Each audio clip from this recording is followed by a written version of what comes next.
सभी को जय श्री राम, शुभ संध्या। मैं ऋषिका आज आप लोगों के सामने कहानी लेकर आई हूँ। कहानी का नाम है आज्ञा का पालन। एक समय की बात है, रेगिस्तान के किनारे स्थित एक गांव में एक व्यापारी रहता था। वह ऊँटों का व्यापार करता था।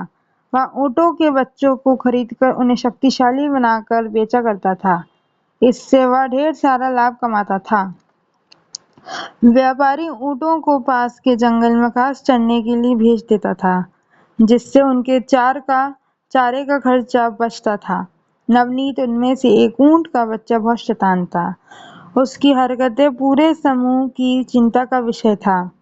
वह प्रायः समूह से दूर चलता था और इस कारण पीछे रह जाता था। बड़े ऊँट हरदम उसे समझाते थे, पर वह नहीं सुनता था, इसलिए उन सब ने उसकी परवाह करना छोड़ दिया था। व्यापारी को उसे छोटे ऊँट से बहुत प्रेम था, इसलिए उसने उसके गले में घंटी बांध रखी थी।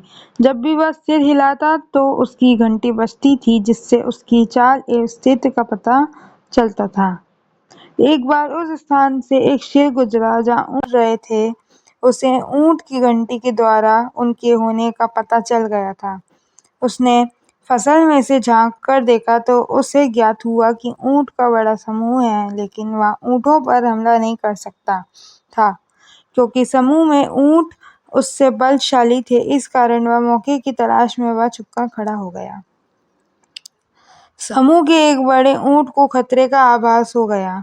उसने समूह को गांव वापस चलने की चेतावनी दी और उन्हें पास चलने को कहा। ऊँटों ने एक मंडली बनाकर जंगल से बाहर निकलना आरंभ कर दिया। शेर ने मौके की तलाश में उनका पीछा करना शुरू कर दिया।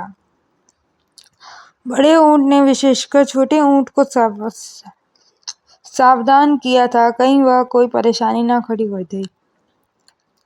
पर छोटे ऊँट ने ध्यान नहीं दिया और वह लापरवाही से चलता रहा। छोटा ऊँट अपनी मस्ती में अन्य ऊँटों से पीछे रह गया। जब शेर ने उसको देखा तो वह उस पर झपट पड़ा।